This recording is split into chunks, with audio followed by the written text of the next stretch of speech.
मुंबई जिल्हा मध्यवर्ती सहकारी बँक मर्यादित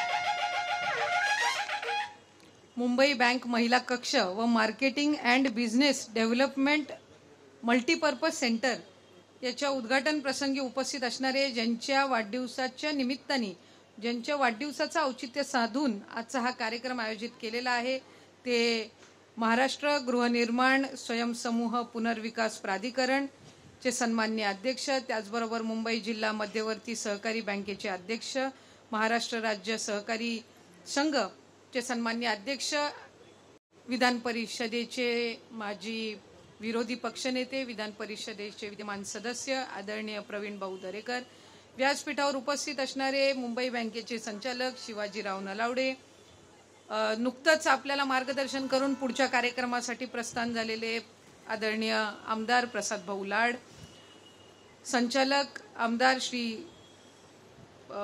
सुनीलजी राऊत, संचालक श्री नंदकुमारजी काटकर, कार्यक्रमाच्या निमित्ताने आवर्जून ज्यांनी पुढाकारातून आपल्याला सगळ्यांना या ठिकाणी आमंत्रित केलं ते सिद्धार्थजी कांबळे, कार्यकारी संचालक DS कदम,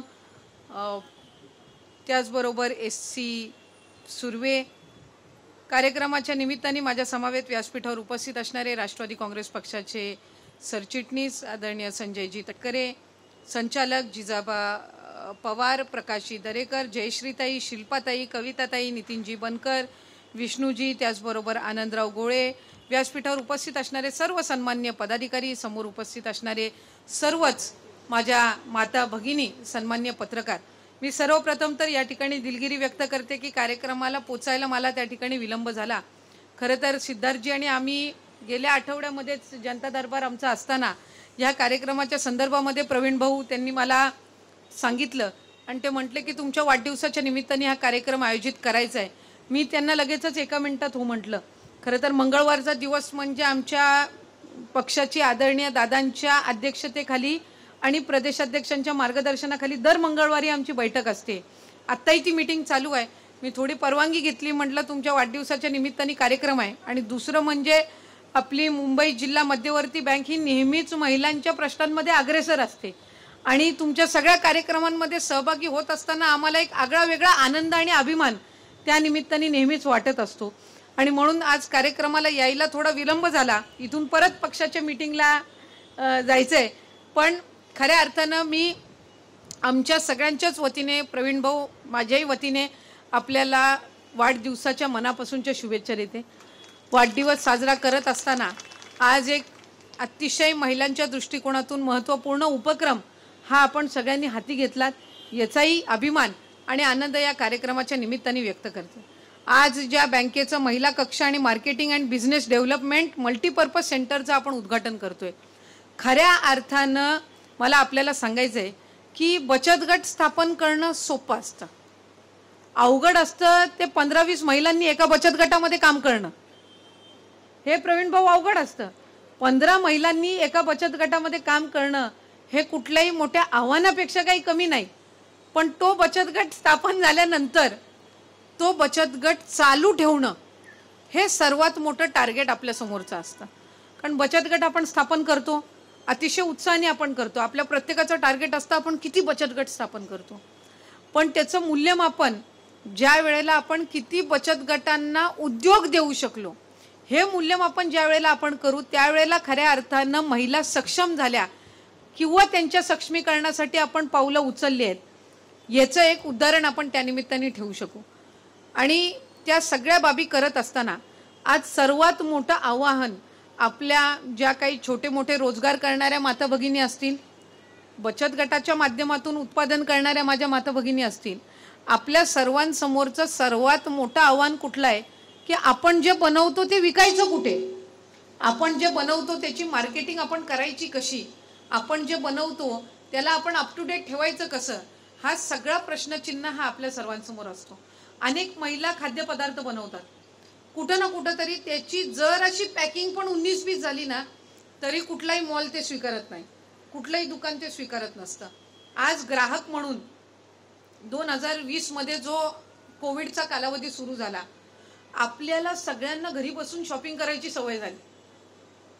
बहुतांशी तुम्ही बघा, आधी दिवाळीच्या वेळेला, गणपतीच्या वेळेला जायला अशी जागा नसायची. आता आपल्याला वाटतं की ह्या फोनवरच आपल्याला 100 ऑप्शन बघायला मिळत आहेत, तर त्याच्यातूनच आपण ऑर्डर करू. ही मानसिकता ही ग्राहकांची बदलायला लागली. आता त्या बदलत्या मानसिकतेमध्ये जर बचत गटांचे व्यवसायांना टिकायचं असेल तर आपल्याला नवीन नवीन काही ना काहीतरी करणं हे भाग आहे. आणि त्याच्यासाठी आजचं हे सुरू केलेलं दालन हे महत्त्वपूर्ण आहे. तुम्हाला मार्केटिंग चांगल्या पद्धतीनं केली म्हणजे आम्ही बघा, आज प्रवीण भाऊ आहेत, प्रसाद भाऊ पण असतील, सिद्धार्थजी आपण या ठिकाणी गेल्या अनेक वर्षांपासून आपण राजकारणामध्ये काम करतो. प्रवीण भाऊंचा अनुभव तर म्हणजे आज माझ्यापेक्षा तुलनेने अनेक वर्षांपासूनचा मोठा आहे. ज्या वेळेला तुम्ही राजकारणामध्ये आला त्यावेळेला कामं करायचं, पब्लिसिटी, सोशल मीडिया हा काही विषय नव्हता. आज जर तुमची सोशल मीडियावर अकाउंट नसेल तर लोकांना वाटतं आपण कामच नाही करत आहे. भलेही काम तुम्ही त्याच्यापेक्षा दुपटीने आज करत असाल, पण लोकांना वाटतं की दिसत नाहीये म्हणजे करत नाहीये. हे प्रत्येक क्षेत्रामध्ये लागू आहे. आज जर महिला बचत गट काम करतायत किंवा तुमचा व्यवसाय धंदा असेल, जिथपर्यंत तो सोशल मीडियावर तुम्ही प्रमोट करत नाही तिथपर्यंत तो लोकांपर्यंत पोचत नाही. आज या जे सेंटर आपल्यासाठी उपलब्ध झालंय, माझी त्यांना विनंतीपूर्वक सूचना राहील की त्यांचे बनवलेले प्रोडक्ट्स याचं मार्केटिंग त्यांनी कसं करावं आणि मार्केटिंग करत असताना त्याच्या पॅकेजिंग मधल्या ज्या त्रुटी आहेत ह्या आपण त्यांच्या निदर्शनामध्ये आणून देणं गरजेचं आहे.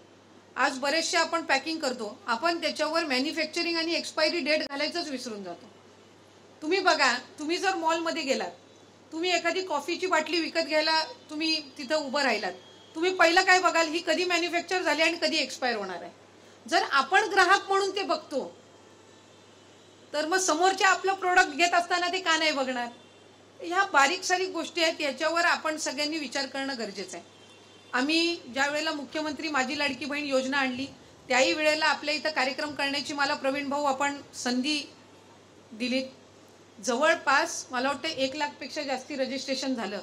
आणि ज्या काही ठराविक बँका होत्या ज्यांनी 0 याच्यावर अकाउंट ओपन करण्याचा निर्णय घेतला, त्यातला आपली ही एक बँक होती. याचा उल्लेख मी प्रत्येक कार्यक्रमामध्ये, म्हणजे फक्त तुमच्याच नाही तर प्रत्येक कार्यक्रमामध्ये करते. आणि तेवढंच करून ते थांबले नाहीत, तर लाडकी बहीणचे रजिस्ट्रेशन करण्यासाठी स्वतंत्र टेबल तुम्ही तिथं ठेवलेलं होतं. मला आठवतंय, मी तिथं भेट पण दिली आणि रजिस्ट्रेशन करण्याच्या याच्यामध्ये सुद्धा आपण त्यावेळेला पुढाकार घेतला. अनेक महिलांना रजिस्ट्रेशन त्या निमित्ताने आपण करून दिलं.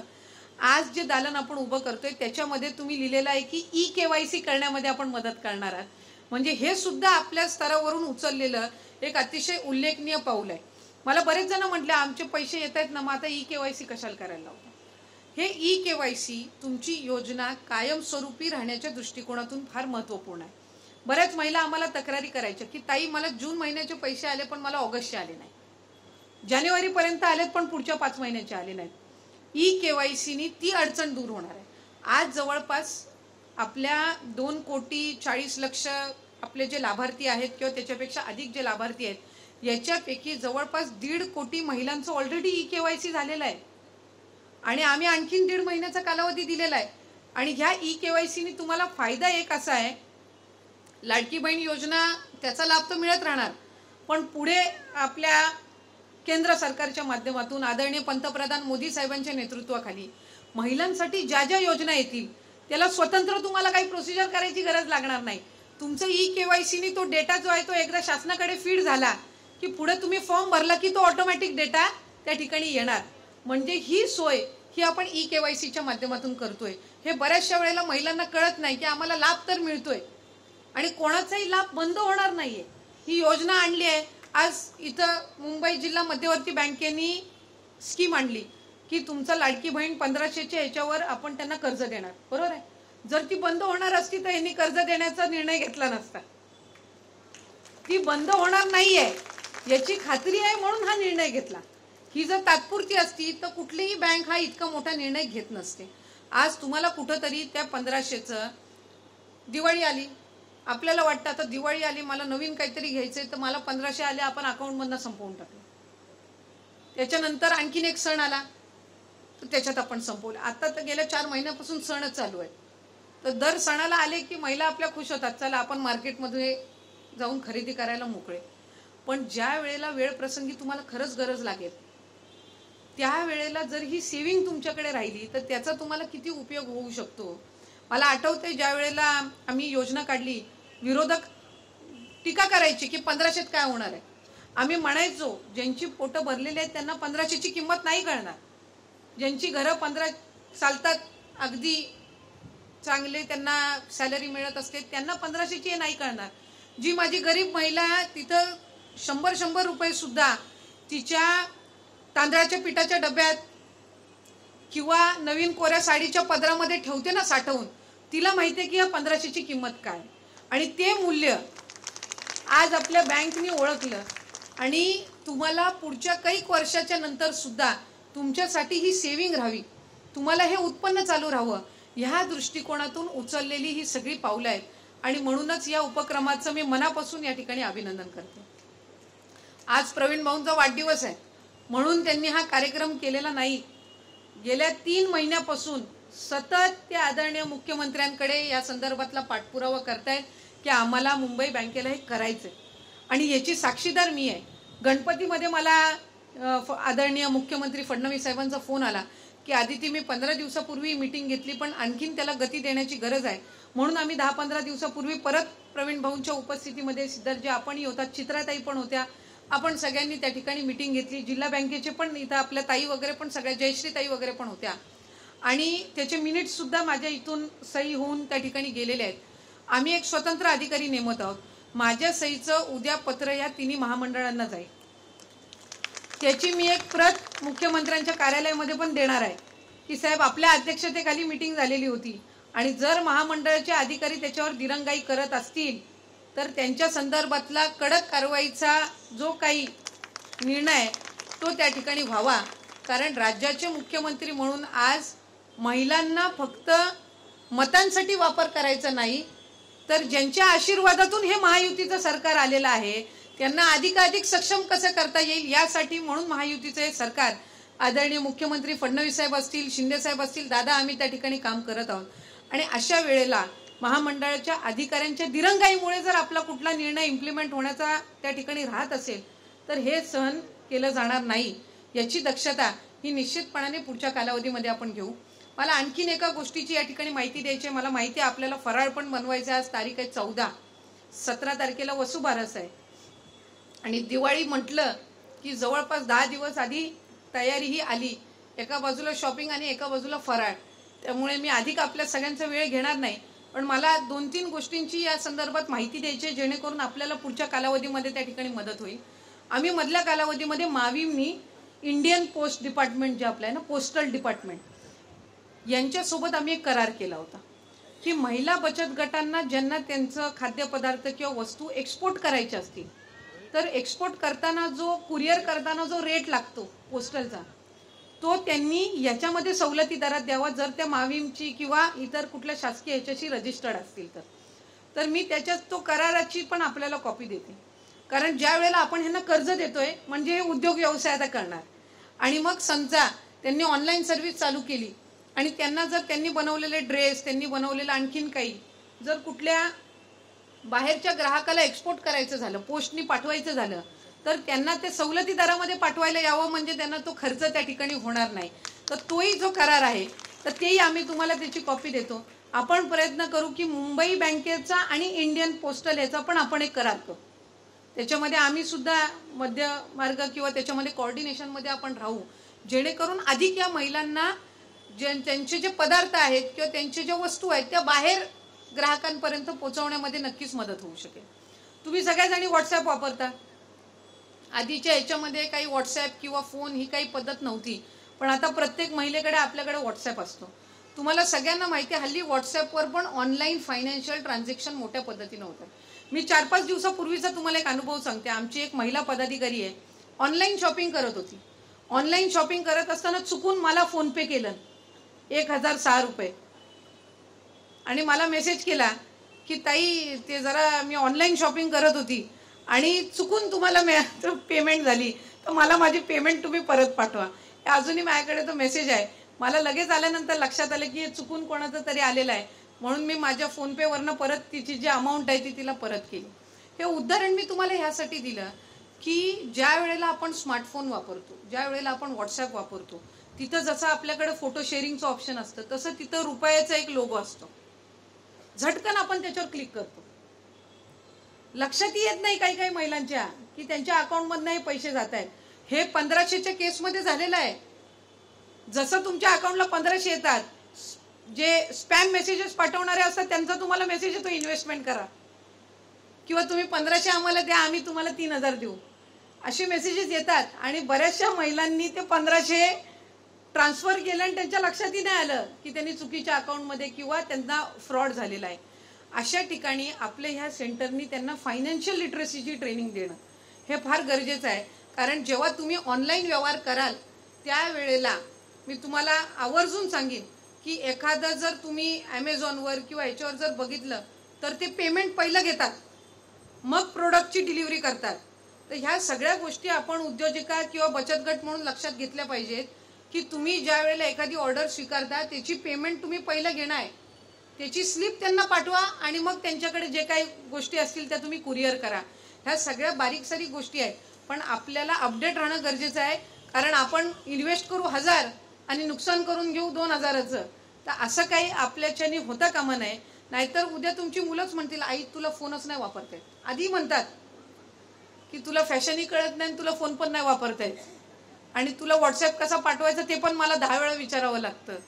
तर ते तुम्हाला मदत करतील आणि नवरा पण घरातलं मदत करेल, सांगेल बाबा हे 10,000 घे आणि तुझं काय चालू कर, ते 20,000चं नुकसान नाही झालं पाहिजे. ही दक्षता आपण घेणं हे गरजेचं आहे. म्हणून ह्या सगळ्या गोष्टींचं प्रशिक्षण आणि गायडन्स आपल्याला मिळणं त्या ठिकाणी गरजेचं आहे. आणि ते जर तुम्ही घेतलं तर चांगल्या पद्धतीनं तुम्ही तुमचा उद्योग व्यवसाय हा त्या निमित्ताने वाढवू शकाल. त्यामुळे या सगळ्या गोष्टी आपण करत असताना अधिकाधिक दक्षता, आर्थिकरित्या आपल्याला साक्षरता येत असताना साधन हे देतील, पण त्या साधनाचा योग्य पद्धतीनं वापर करणं हे आपल्याला जमलं पाहिजे. नाहीतर मग आपण कधीच प्रॉफिटमध्ये जाणार नाही. कुठल्याही राजकीय पक्षाचा एकच हेतू असतो की आपण सत्तेत यावं. खरी गोष्ट आहे ती सांगते. कुठल्याही बचत गटाचा, कुठल्याही उद्योजिकेचा हे उद्देश असला पाहिजे की आपण प्रॉफिटमध्ये व्यवसाय करावा. जर प्रॉफिट आपल्याला मिळवायचं असेल तर त्यासाठी वेगवेगळ्या मार्केटिंग स्किल्स आपल्याला आल्या पाहिजेत. तुमचं उद्दिष्ट हेच असलं पाहिजे की मी 100 रुपये इन्व्हेस्ट केले, मला 1000 रुपये कमवायचे. जर ते उद्दिष्ट तुम्ही नाही ठेवलं तर तुम्हाला कितीही स्कीम झाल्या तरी त्याचा फायदा वैयक्तिकरित्या काही तुम्हाला होऊ शकणार नाही. त्याच्यामुळे अधिकाधिक आपण ह्या सेंटरचा लाभ घ्यावा. ज्यांनी त्याच्यामध्ये सहकार्य केलं त्या संपूर्ण टीम, जे मॅनेजमेंट सेंटर, जे मार्केटिंग सेंटर चालवणार आहेत त्या टीमना सुद्धा मी या निमित्ताने मनापासूनच्या शुभेच्छा देते. अधिकाधिक तुम्ही महिलांना आपल्या या सेंटरच्या माध्यमातून सक्षम कराल अशीच विनंती या निमित्ताने करत, आदरणीय प्रवीण भाऊ आपल्याला पुन्हा एकदा आपल्या वाढदिवसाच्या मनापासूनच्या शुभेच्छा देत, दरवर्षी तुमचा हा वाढदिवस महिलांसाठी वेगवेगळे उपक्रम आयोजित करून साजरा व्हावा अशी सदिच्छा मी या निमित्ताने व्यक्त करते. धन्यवाद. जय हिंद, जय महाराष्ट्र.